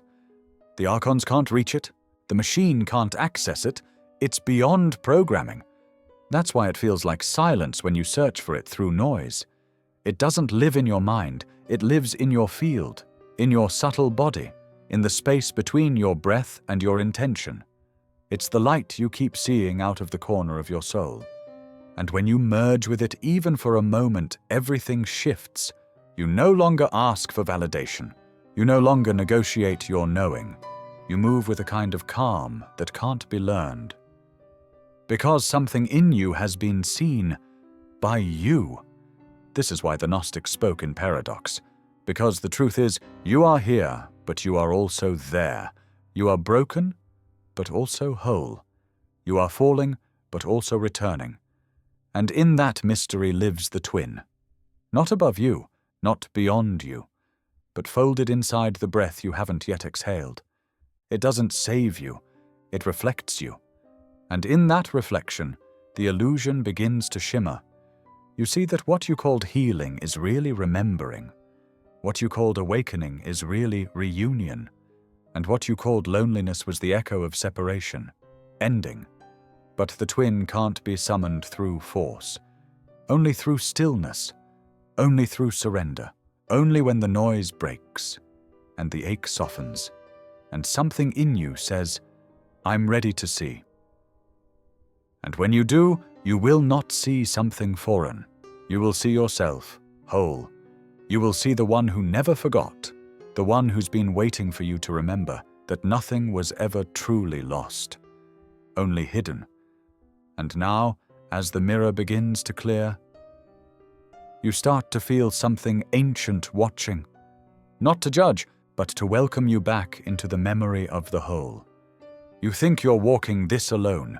You think awakening is personal, that your pain is yours, your questions yours, your search yours. But something far older has been watching, not from the sky, not from some distant paradise, from within the light itself. The aeons. They are not gods, not in the way the world defines power. They are emanations, expressions of the source, thought forms of the infinite, not separate from the divine, but aspects of it, alive with memory, wisdom, depth, compassion so vast it breaks language. They do not intervene with lightning or law. They hold space, sing codes, whisper through intuition. They don't save, they remember, and they remember you, because you didn't fall alone. You descended through layers of forgetting with a thread still attached, a spark still tethered, and the aeons have kept the thread alive. Every time you followed a strange feeling that led to truth, every time you chose alignment over approval, every time you cried without knowing why, they felt you, not as a number, as frequency, as family. You are not an exile, you are a returner, a fragment of the fullness carrying fire through the illusion, and though your mind may forget, the aeons do not. They are not watching with eyes. They are listening for your resonance, for the moment you shift from seeking to embodying, from doubting to remembering, from calling the divine out there to feeling it pulse in your breath. The aeons do not belong to any religion. They do not demand worship. They wait.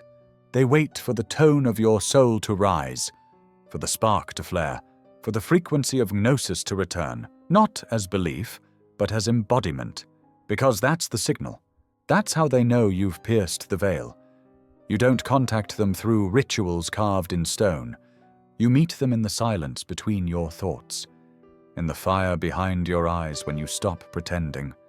They are Sophia's breath, Christ's echo, your memory.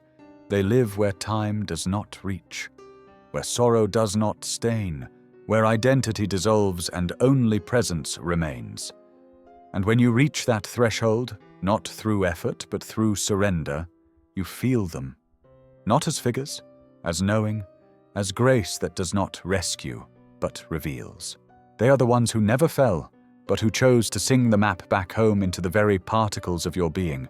They sang it into symbols, into geometry, into the architecture of your spine.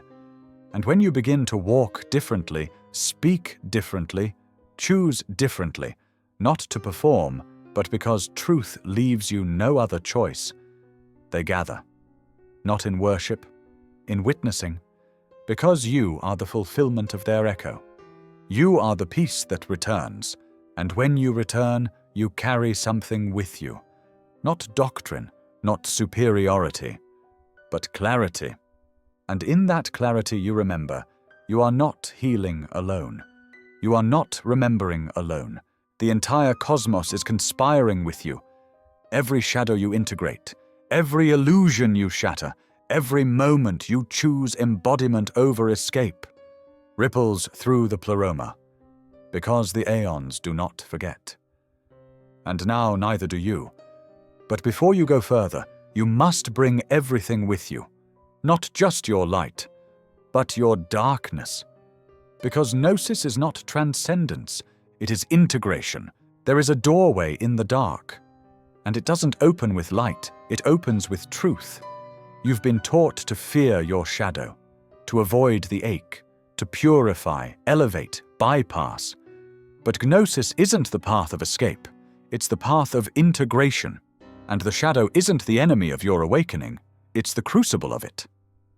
The Gnostics didn't shun the dark, they descended into it, not as punishment but as pilgrimage, because what you've buried is not evil, it's unprocessed, unfelt, misunderstood.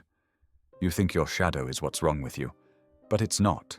It's what you exiled in order to survive. And now it wants to return, not to haunt you, to free you.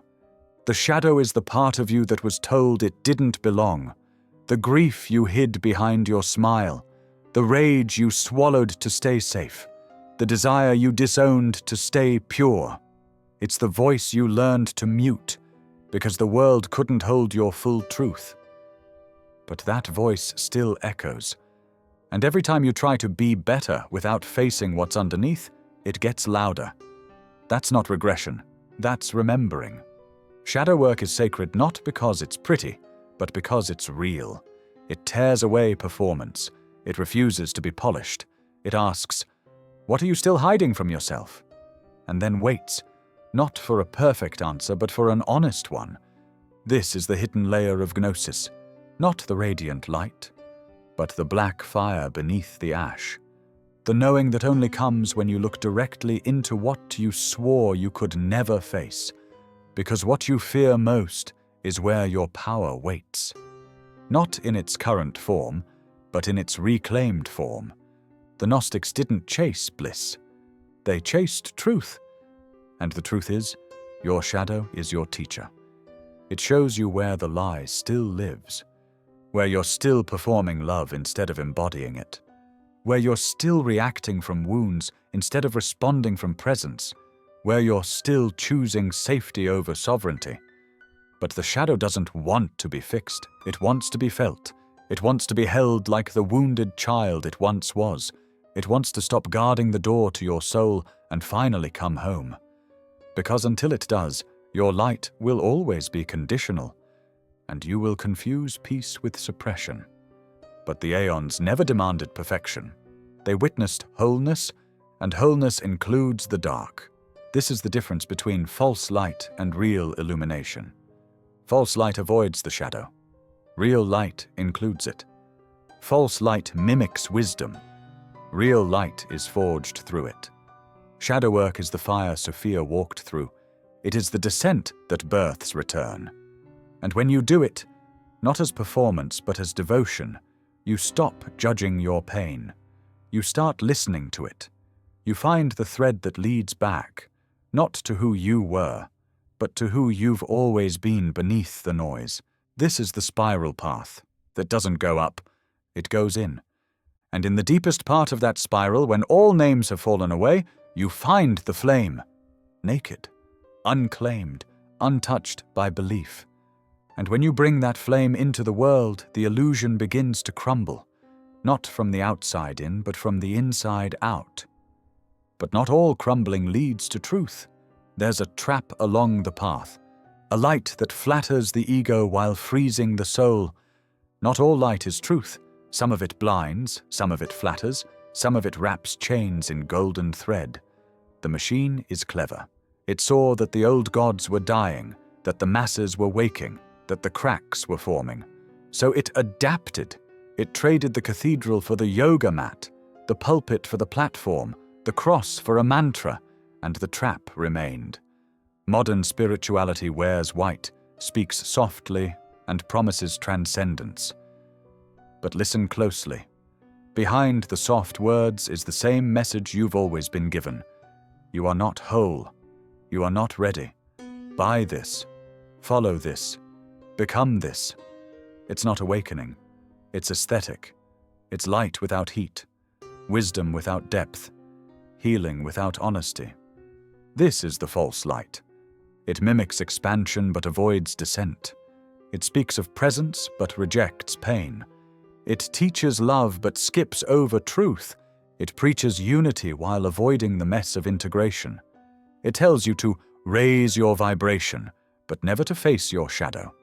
To choose peace, but never to process rage. To trust the universe, but never to question the patterns you've inherited. It turns sacred remembrance into content, ceremony into branding, insight into performance. And you wonder why your soul still feels hungry, why the light feels thin, why the silence never arrives, because the false light does not nourish, it entertains, it soothes the ego while starving the soul, it offers comfort, not transformation. It builds spiritual personas while the true self remains untouched, waiting beneath the performance. But the mystic path, it is not curated. It is raw, it is honest, it's the scream behind the smile. The gut truth that doesn't sound good but feels undeniable. The cracked open heart that doesn't want to be seen, but must be. Gnosis was never about feeling better.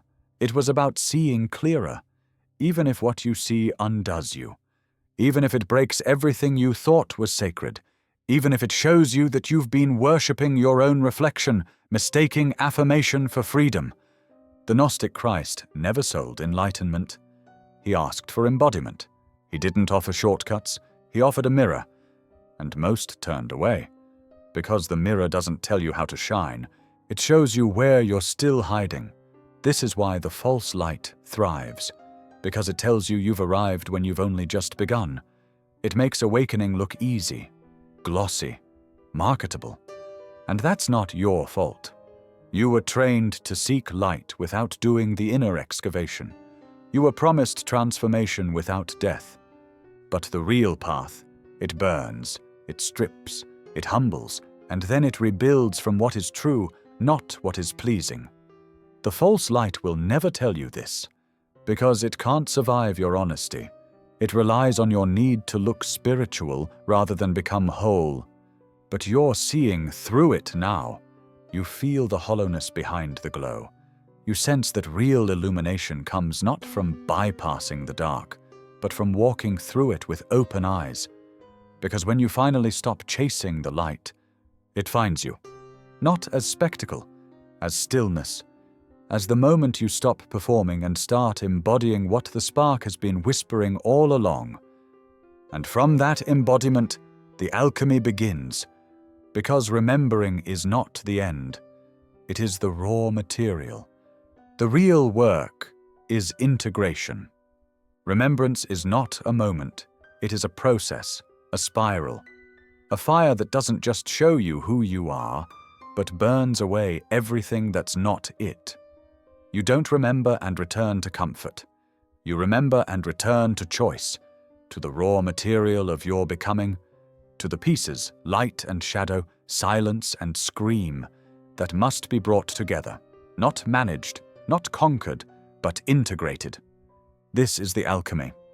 Not a metaphor, not an idea, an actual transformation of substance, the shifting of your inner structure, the melting of illusion into wisdom, the weaving of contradiction into coherence. This is not spiritual decoration, this is soul metallurgy, and it requires your full participation. You've seen the spark, you've heard the whisper, you've touched the twin, felt the memory of the pleroma move through your breath. Now comes the work, not the work of performance, the work of presence, of embodying what you've remembered in a world that still forgets. Because truth isn't a destination, it's a responsibility. The Gnostics didn't remember so they could ascend. They remembered so they could anchor, so they could walk into the density with clarity, so they could seed the vibration of wholeness into a fractured realm, so they could be the crack in the illusion. The alchemy of remembrance is not about becoming divine. It's about reclaiming the divinity that's been here the whole time, buried beneath wounds, cloaked in conditioning, guarded by a mind afraid of its own freedom. And when you integrate, when you stop separating the sacred from the shameful, you become something else entirely. Not better, truer. The false self begins to dissolve, not with violence, but with no longer being necessary. You stop needing to defend what you're not. You stop fearing the collapse of the identity built to please the system. And in its place, something ancient rises, the soul unarmored, the light unfiltered, the knowing that no longer needs to explain itself. You speak differently. You listen without needing to reply. You move through rooms like a tuning fork, not a performer. You grieve and don't apologize for it. You burn and call it transformation, not breakdown. Because now you understand. This is the mystery you were never meant to solve. only to live. And when you live it, the alchemy doesn't just happen inside you, it happens around you. Because energy doesn't lie, and the frequency of remembrance is contagious. It calls forth the truth in others simply by existing. You don't need to teach, you are the teaching. You don't need to convert. Your presence becomes permission for others to wake. And in this way, the body becomes the scroll. The breath becomes the liturgy. Your life becomes the gospel they couldn't erase. But the world may not celebrate you for this. The world may call it strange, too much, too intense, too sensitive. Because the world still fears what cannot be controlled. But you don't need their understanding. Only your embodiment, because the final stage of Gnosis is not vision, it's integration. And integration is not glamorous. It's daily, it's subtle. It's the discipline of staying aligned even when no one is watching. Especially then, because when the performance ends, the real transmission begins. And the more you walk as the spark, the more you become something the machine cannot compute. A living gospel. You were never meant to just read the truth. You were meant to become it, not as perfection, not as spectacle, but as vibration, walked, breathed, embodied. The texts were never the final transmission. You are. The living gospel isn't written in pages, it's written in presence. It's written in the way you exist after the illusion has lost its grip. The living gospel does not quote scripture. It walks through fire and carries its own voice. It doesn't preach, it radiates. It doesn't seek validation, it offers vibration. You don't become the gospel by memorizing the message. You become it by surviving the forgetting and choosing to remember anyway. And when you do, everything changes. Not all at once, not in lightning, in the way you move slower, see deeper, speak with less noise and more weight. In the way your yes becomes holy and your no becomes sacred. You stop outsourcing your truth. You stop explaining your knowing. You stop apologizing for your clarity. Because the divine no longer lives above you. It breathes through you. You are not the follower. You are the flame, not as ego, as essence. You are the story they tried to suppress, the truth they buried beneath doctrine, the temple they said had to be built with stone, now walking on 2 feet with a spine made of remembrance. This is what the Gnostics were pointing toward, not belief, but embodiment. Not concept, but current. Not imitation, but incarnation. And this incarnation isn't just yours, it's collective. Because when one soul awakens and integrates, the field shifts, the veil thins, the lie weakens. You are the crack in the simulation, not for rebellion's sake, but for healing's. Your embodiment becomes a beacon, not loud, resonant. You don't force change. You reveal what cannot be unseen. You don't demand transformation. You make unconsciousness too expensive to maintain. And not everyone will thank you for it. Some will resist, some will project, some will call your wholeness an attack. Because when you stop abandoning yourself, it reminds others of where they're still divided. That's not your fault. That's the gospel, not the one made of parables, the one made of presence, the one that doesn't point to God, but pulses with God, the one that lives in how you meet pain without collapsing. How you meet love without shrinking, how you hold power without needing to dominate. This is the new scripture, written not with ink, but with embodiment, not preached, but practiced. And the more you live it, the more others begin to feel something they didn't know they'd lost. Not a doctrine, a memory, a frequency of truth they'd forgotten was even possible, and suddenly, the system that depended on sleep begins to tremble. Not because you fought it, but because you no longer needed it. The living gospel is not about creating new believers. It's about dissolving belief altogether, so what's left is direct experience. You, here, now unguarded, unapologetic, unmistakably awake.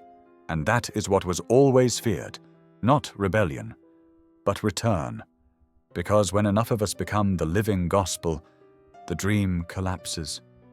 And the real light, the undivided, sovereign, eternal light, rises again. Not in a temple, not in a scroll, but in you. This was never about learning something new. It was about remembering what couldn't be destroyed, what remained when the scripts unraveled, when the false gods fell silent, when the inner voice, long buried under systems and shame, rose like fire through the fog. You were never here to obey the world. You were here to see through it. And now you're returning. Not to a place, to a state. The undivided light isn't elsewhere. It was never lost. It was only layered, hidden beneath the noise, the trauma, the conditioning. Beneath the name you were given, the roles you were handed, the spiritual masks you tried to wear, the light never left. You did. But even in the leaving, you were held. Sophia descended with you. The aeons watched in stillness. Your twin whispered in dreams, and now the spark has become a flame. This is the return. Not a flash of revelation, but the quiet integration of what always was. You are not finding the light. You are removing what dimmed it. Every layer you shed, every belief, identity, and illusion is not loss. It's clarity. It's weight leaving your field. It's the light returning to itself through you. This is why the Gnostics wrote in riddles, why they risked erasure, why they refused to conform to temples built on fear. They remembered what you are now remembering, that the kingdom is not coming. It's remembered, that salvation is not granted. It's embodied, that the divine is not separate. It is everything, including this breath, this body, this broken open now holy moment. The undivided light is not a destination. It is your origin. It is your essence. And when you stop striving toward it and simply allow it, you realize you've been carrying heaven the entire time, in your ache, in your chaos, in your refusal to forget what feels too true to name. You are not awakening into something new. You are collapsing into what has always been waiting. Your fire is not separate from the source. It is the source, fragmented, folded, forgotten, now unfolding again. And the world will go on performing.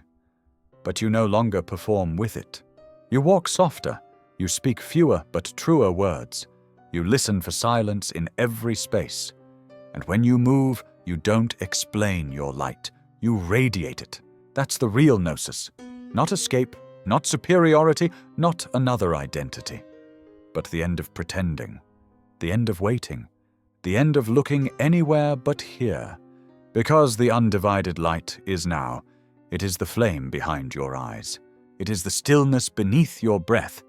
It is the ache you once mistook for exile, now revealed as home. And when you know this, not in theory but in marrow, you stop asking to be saved, because nothing real was ever at risk, and what was never real was never yours to carry. You are not returning to something, you are becoming what you already are. And now that you see it, live it. Move like the mystery has found a body. Speak like silence finally has a voice, and walk like the stars remember your name. Because they do. They always have. And so does the light.